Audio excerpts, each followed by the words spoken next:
ഇവിടെ UK-ൽ ഓട്ടമായി കഴിഞ്ഞ് കഴിഞ്ഞാൽ എല്ലാവരും പറയും ഭയങ്കര ഡിപ്രസീവ് ആണെന്ന്. ശരിയാണ്. കാരണം ലേറ്റ് സൺറൈസും ഏർലി സൺസെറ്റ് ആകുമ്പോൾ നമുക്കൊരു ഡിപ്രസ്ഡ് ഫീലിംഗ് ആണ്. പക്ഷേ ഈ വെതർ എൻജോയ് ചെയ്യണമെങ്കിൽ നമ്മൾ നടക്കാൻ പോകണം. എന്നാലല്ലേ ഇങ്ങനത്തെ കാഴ്ചകൾ നമുക്ക് മിസ്സാവാതിരിക്കൂ.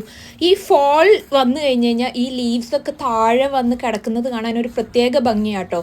എത്ര വീഡിയോ എടുത്താലും അത് ബ്യൂട്ടിഫുള്ളായി ക്യാപ്ചർ ചെയ്യാൻ പറ്റില്ല. കാരണം നേരിട്ട് കാണുന്നത് നിങ്ങൾക്ക് ഒരിക്കലും കമ്പയർ ചെയ്യാൻ പറ്റില്ല.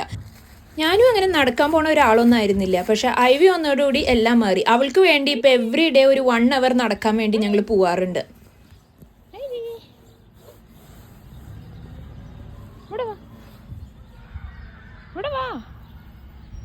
ഇവിടെ വാ ഐവി, ഒരു വീഡിയോ എടുത്തോട്ടെ പ്ലീസ്.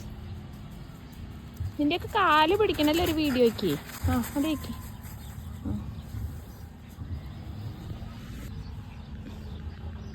ഐവി ഐവി ഐവി ഇവിടെ എന്താ അവള് പേടിച്ച് നോക്കണേന്ന് പറഞ്ഞു കഴിഞ്ഞാൽ ഇവിടെ ഗാർബേജ് ട്രക്ക് വന്നിട്ടുണ്ട് വേസ്റ്റ് എടുക്കാൻ. അതിൻ്റെ സൗണ്ടാണ് അവളീ നോക്കുന്നത്. ആള് കണ്ട അവിടെ മാറിപ്പോയി നിൽക്കുക.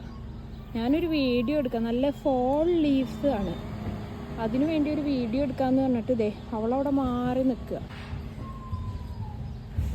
എന്നെ വിളിക്കാൻ വരുന്നുണ്ട്. മതി നിന്റെ വീഡിയോ എടുക്കല്, വാ പോവാം നടക്കൂ. ഒരു വീഡിയോ എടുക്കാൻ സമ്മതിക്കില്ലേ? ഉണ്ടോ നടക്കാൻ പോണ വഴി ഫുള്ള് ലീവ്സ് എല്ലാം വീണ് നല്ല മഞ്ഞായിട്ട് കിടക്കുക. മഴ പെയ്തിട്ടില്ല, അത് കാരണം ലീവ്സും നല്ല ഫ്രഷാണ്. വരാം, ഞാൻ വന്നു. നടക്കാൻ വന്നാൽ നടക്കണമെന്ന്, വീഡിയോ എടുത്ത് നിൽക്കരുതെന്ന്, അതാണ് അവൾ പറയണത്.